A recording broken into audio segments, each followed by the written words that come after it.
حضرت عبداللہ بن جعفر حضرت جعفر تیار کے بیٹے تھے، نبی پاک کی پھوپھی کے بیٹے تھے حضرت زبیر بن عوام رضی اللہ تعالیٰ، وہ انتقال کر گئے۔ ان کا جب وصال ہوا تو 10 لاکھ دینار کا قرضہ تھا ان پر، اور جو زمین انہوں نے چھوڑی وہ زمین بنجر تھی۔ لو سن لے، جن پر قرضہ چڑھا ہوا ہے وہ نسخہ بھی سن لے، جن پہ قرضے ہیں نا، جو تنگ دست ہیں، جو روز رکے بھیجتے ہیں دعاؤں کے کہ بڑی پریشانی ہے، وہ وظیفہ سنیں، وہ وظیفہ سنیں۔ ہمارے زمانے میں وظیفے لینے کا رواج نہیں، تویز لینے کا رواج ہے۔ لینا چاہیے، تویز بری چیز نہیں، اچھی چیز ہے، لیکن زیادہ کام برکت والا کیا ہے؟ اللہ اللہ کرنا۔ کیا کام ہے؟ سجدہ کرنا برکت والا کام ہے۔ حضرت عبداللہ بن جعفر تیار کہتے ہیں میں نے قرضہ لینا تھا زبیر بن عوام سے، وہ وصال کر گئے۔ میں ان کے بیٹے کے پاس گیا، عبداللہ بن زبیر کے پاس۔ میں نے کہا پیسے لینے تھے، کہا بالکل لینے ہیں، میرے ابا جی مجھے وصیت کر کے گئے، لکھ کے گئے کہ یہ پیسے دینے، اور وہ یہ لکھ کے گئے ہیں، میں زندگی بھر کوشش کرتا رہا ہوں، ادا نہیں ہو سکے، بیٹا تیری ذمہ داری ہے میرے قرضے ادا کرنا۔ عبداللہ بن زبیر رضی اللہ تعالیٰ عنہ کہنے لگے میں انشاءاللہ آپ کی رقم دے دوں گا۔ تو عبداللہ بن جعفر تیار کہنے لگے بھائی ہم دونوں آپس میں ہیں، کوئی شے نہیں چھوڑ کے گئے آپ کے ابا جی، کوئی چیز نہیں۔ توجہ ہے میری بات پر؟ یہ صحابہ کا ذرا انداز دیکھیے گا بندگی کا، کوئی چیز نہیں چھوڑی۔ حضرت زبیر بن عوام کہنے لگے ایک زمین کا ٹکڑا ہے، وہ بھی بنجر ہے، اس میں بھی کوئی کھیتی نہیں اگتی، سبزہ نہیں ہوتا، بنجر ہے، پانی کوئی نہیں، اور وہ اتنی خشک ریتلی زمین ہے کہ بڑا مشکل کام ہے وہاں سیراب کرنا، بے آباد زمین ہے۔ حضرت سیدنا عبداللہ بن جعفر کہنے لگے تو اس طرح کر، وہ مجھے ساری نہ دے، اس میں سے تھوڑی سی مجھے دے دے، میں 10 لاکھ دینار کے عوض وہی رکھ لیتا، تیرے باپ کا قرضہ ادا ہو گیا، دے تو صحیح۔ انہوں نے کہا کیا کریں گے، وہ تو کسی کام کی نہیں، چند کوڑیوں کی بھی نہیں، فرمایا مجھے دے دو، میں جانوں اور میرا کام جانے۔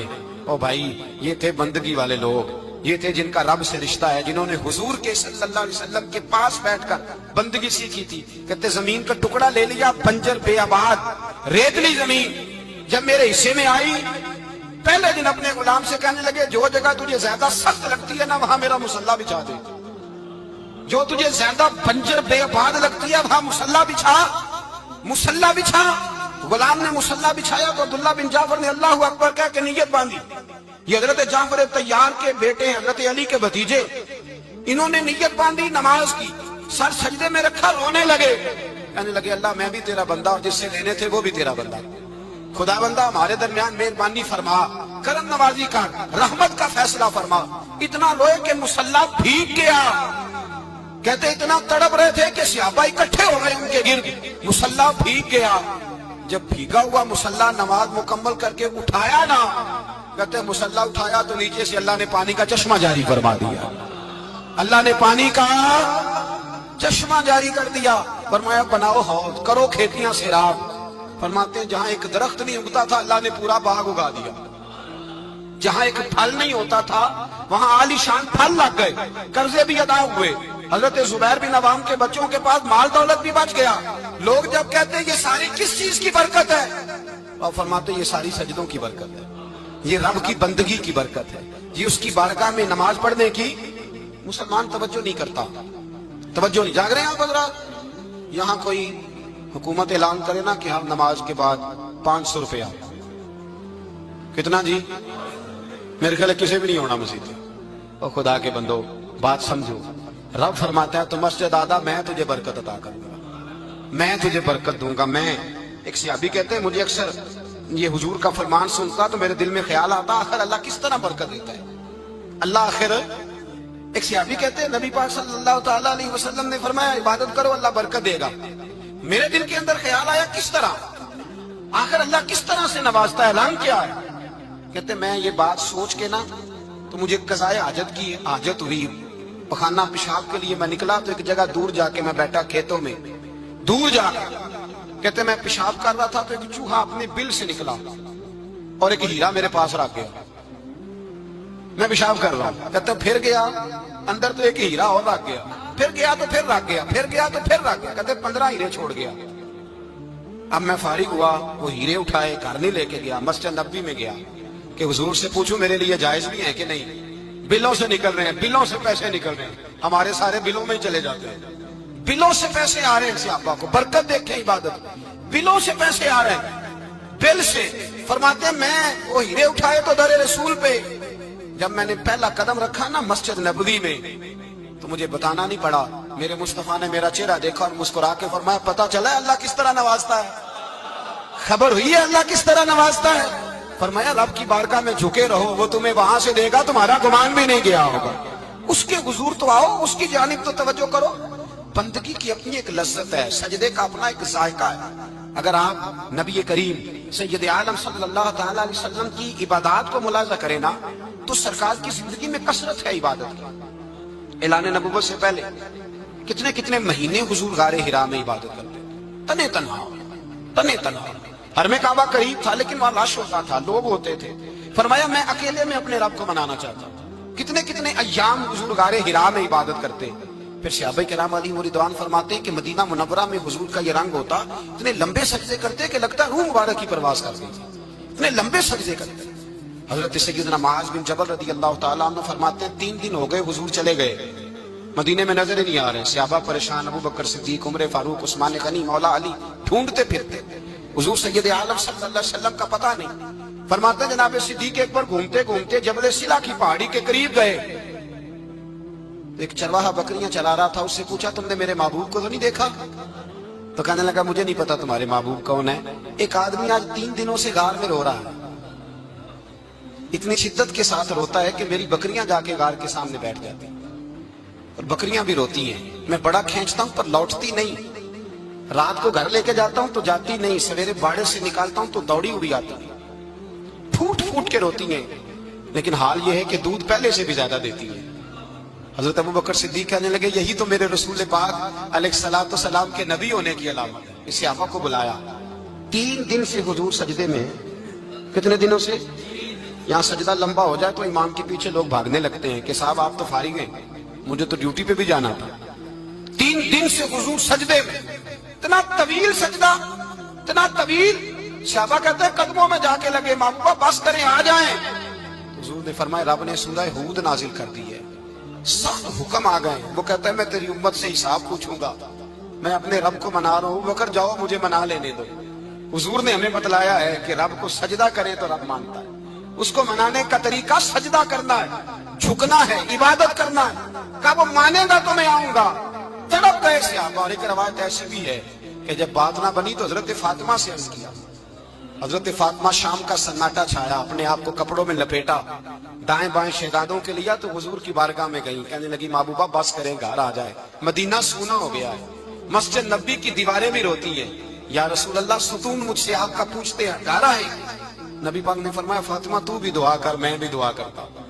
حضرت فاطمہ بھی ساتھ والے کونے میں سجدے میں گر گئی، پھر دعا ہوئی، پھر التجا ہوئی۔ حضرت جبریل آئے، کہنے لگے محبوبہ رب کہتا ہے سار اٹھاؤ، وَلَسَوْفَ يُؤْتِيكَ رَبُّكَ فَتَرْضَىٰ، اللہ فرماتا ہے میں آپ کو اتنا دوں گا کہ آپ مجھ سے راضی ہو جائیں۔ تو حضور تو سجدے کے عالم میں۔ حضرت سیدنا عبد الرحمن ابن عوف کہتے ہیں میں حضور کے ساتھ تھا، ہم مسجد نبی سے نکلے تو سامنے ایک باغ آیا، حضور فٹافٹ گئے اور باغ میں سر سجدے میں رکھ دیا، دیر تک حضور نے سجدہ کیا، اتنا لمبا کہ جیسے کسی کی روح پرواز کر گئی۔ کہتے میں حضور فارغ ہوئے تو عرض کی حضور اتنے لمبے سجدے کی وجہ؟ تو فرمایا میرے پاس جبریل آئے تھے اور انہوں نے کہا یا رسول اللہ رب کہتا ہے آپ کا جو امتی ایک بار درود پڑے گا اللہ اس پہ 10 رحمتیں نازل کرے گا، اللہ اس کے 10 گناہ معاف کرے گا، اللہ اس کے 10 درجے بلند کرے گا۔ تو میں نے کہا سجدہ کر کے شکر نہ ادا کر لوں؟ اس بات پر میں سجدہ کرنے لگ گیا۔ اس بات پر ایک دوست کے ہاں بیٹا ہوا، مجھے کہنے لگے مبارک ہو بھتیجا آیا ہے۔ میں نے کہا خیر مبارک۔ بڑے عرصے کے بعد اللہ نے نوازا، میں نے 5 کلو مٹھائی بھیجی آپ کی جانب، دوستوں کو کھلا دیجیے۔ میں نے کہا اور کتنی بانٹی؟ کہنے لگے منوں کے حساب سے۔ باقی معاملات کیسے؟ کہنے لگے کیا بات ہے، غریبوں کو، مسکینوں کو، لاچاروں کو، سب کو دیا۔ تو میں نے کہا نفل کتنے پڑے؟ کہنے لگا ٹائم نکالتا ہوں میں۔ ٹائم بیٹا کس نے دیا؟ شکر کس کا ادا کرنا تھا؟ بھئی یہاں حال یہ ہے ہمارا کہ ہمیں 2 رکھتے تھوڑی مشکل ہے۔ اگر کہا جائے کہ 25 من مٹھائی تقسیم کرنی ہے تو وہ آسان ہے، ہم نے اپنے لیے عبادت کو، ریاضت کو بوجھ سا بنا لیا، اس کو اتاریں کچھ بھی مشکل نہیں۔ رب کی بارگاہ میں جتنا بندہ جھکتا جاتا ہے اتنا ہی اللہ اسے اور عزت عطا کرتا جاتا ہے۔ بزرگوں سے کسی نے پوچھا تھا کہ میری اللہ قبول بھی ہے کہ نہیں؟ تو وہ کہنے لگے رب کو تیری پہلا سجدہ قبول تھا تو تب اس نے دوسرے کی توفیق دی تھی، اسے تیری فجر قبول تھی تو تجھے زور پڑھنے کی توفیق دی، اس نے تیرا پہلا روزہ قبول کیا تو دوسرا رکھنے کا موقع دیا۔ یہ علامت ہے قبولیت۔ میرے محبوب نے فرمایا بندگی کرو، اس کے حضور آؤ، کبھی کا صلاۃ اللیل پڑھو، کبھی کا تہجد پڑھو، کبھی کا اشراق پڑھو، کبھی کا چاشت پڑھو، کبھی کا اوابین پڑھو۔ اور میرے مصطفیٰ نے فرمایا ہو سکے تو اٹھ کے تہجد پڑھو، باقی نمازوں پہ رب تمہیں ثواب دے گا۔ اگر تہجد پڑھو گے تو رب تمہاری طرف دیکھ کے مسکرائے گا، جو اس کی شان کے لائق ہے وہ مسکرائے گا۔ مصلی آباد کریں، مصلی آباد کرنے سے روحانی زندگی آباد رہے گی، من کے اندھیرے دور ہوں گے، روح کی کساوتیں دور ہوں گی۔ انسان اللہ سے جڑا ہوتا ہے تو اس کی بندوں کی جانب توجہ ہی کم جاتی ہے، حسد کون کر رہا ہے، مخالفت کون کر رہا ہے، جھگڑا کون کر رہا ہے، بغض کون پیدا کر رہا ہے، ان چیزوں سے ویسے ہی بچا رہتا ہے۔ میرے محبوب پاک سید عالم صلی اللہ علیہ وسلم کثرت سے سجدہ کرتے ہیں۔ قیامت کے دن حضور شفاعت کس طرح کریں گے؟ سجدہ کر کے 4 سجدے کریں گے حضور۔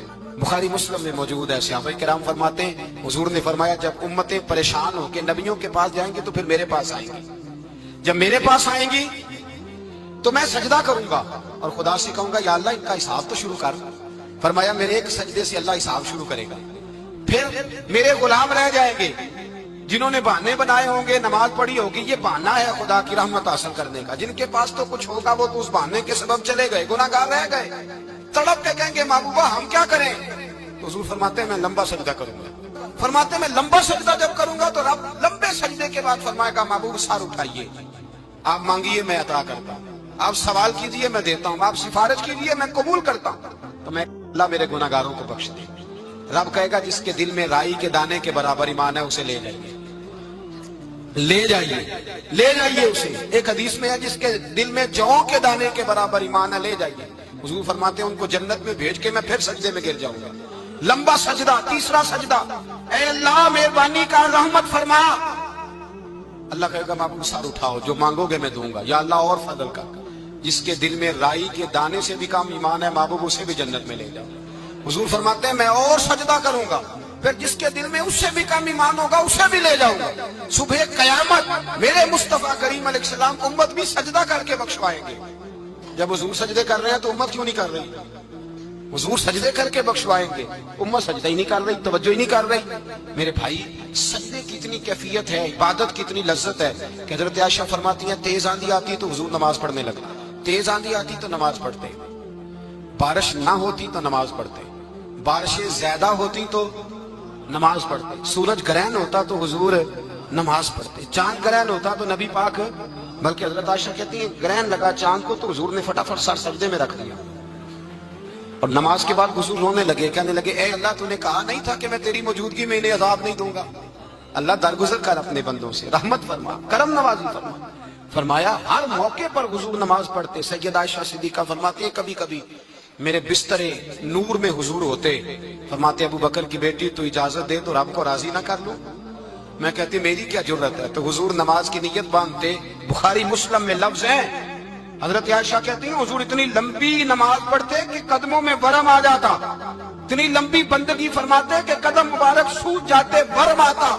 میں عرض کرتی حضور آپ کی برکت سے اللہ اگلے پچھلوں کو معاف کرے گا، آپ اتنی آہوزاری کیوں کرتے ہیں؟ اللہ نے آپ کو محبوب بنایا ہے، شفاعت کا حق دیا ہے، سب سے اعلیٰ امت دی، حضور اتنی آہوزاری؟ تو حضور فرماتے عائشہ تو نے بتایا نا رب نے مجھے بڑا دیا ہے، افلا اکون عبدا شکورا، اب میں رب کا شکریہ ادا نہ کروں؟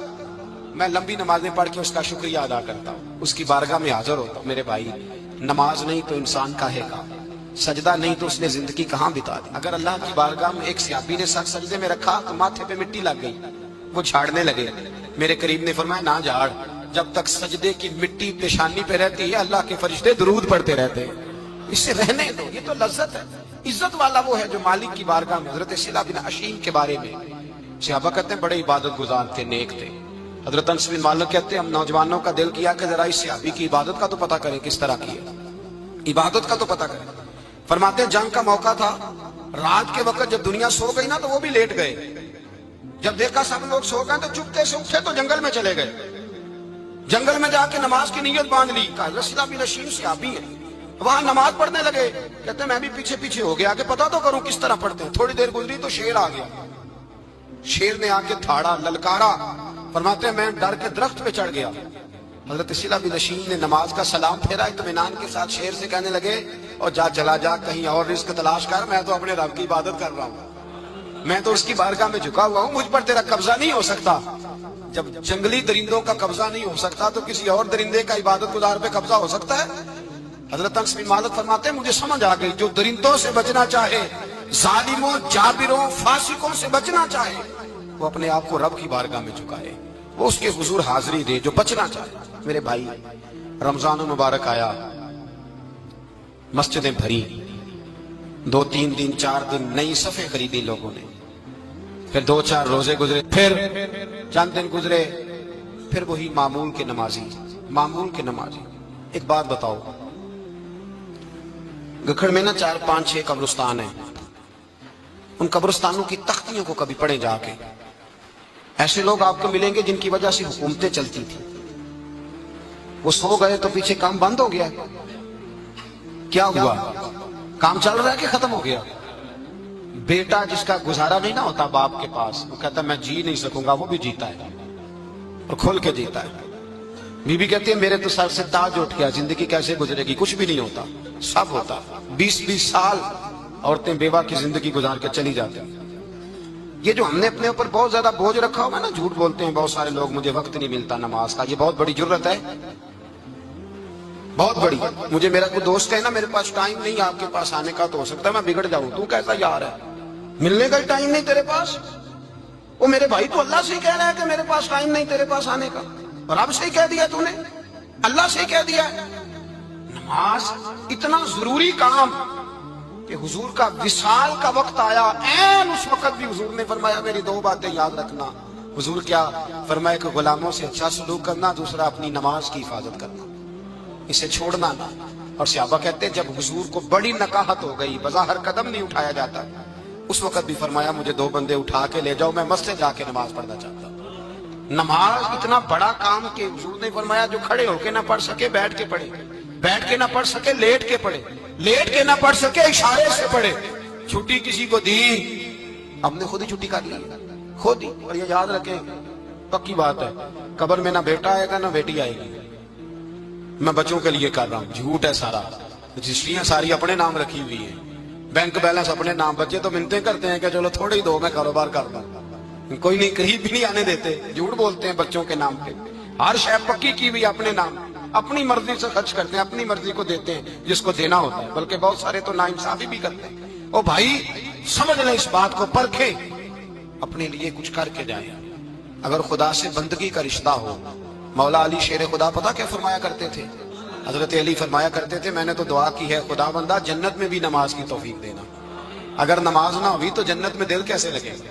بغیر نماز کی طبیعت کیسے رچے گی؟ آپ یقین کریں نماز انسان کو بناتی ہے، نماز نکال دی جائے نا تو زندگی کا حسن ختم ہو جائے۔ لوگ ٹائم دیتے ہیں 3 بجے کا، 4 بجے کا، 5 بجے کا، لیکن مذہبی لوگ ٹائم دیتے ہیں زور کے بعد کا، عصر کے بعد کا، فجر کے بعد کا۔ مسلمان کی تو ترتیب ہی نماز سے شروع ہوتی ہے۔ نماز کب فرض ہوئی؟ معراج کی رات کب فرض ہوئی جی؟ لیکن حضور جب گئے نا حرم شریف، یہاں بھی نماز پڑھا کے گئے، لینے جا رہے تھے نماز، لیکن مسجد اقصی میں بھی 2 رکعتیں پڑھا کے گئے۔ ابھی نماز آنی تھی، حضور اس سے پہلے نمازیں پڑھا رہے ہیں۔ تو نماز کا تو رشتہ ہے، نماز سے تو تعلق ہے۔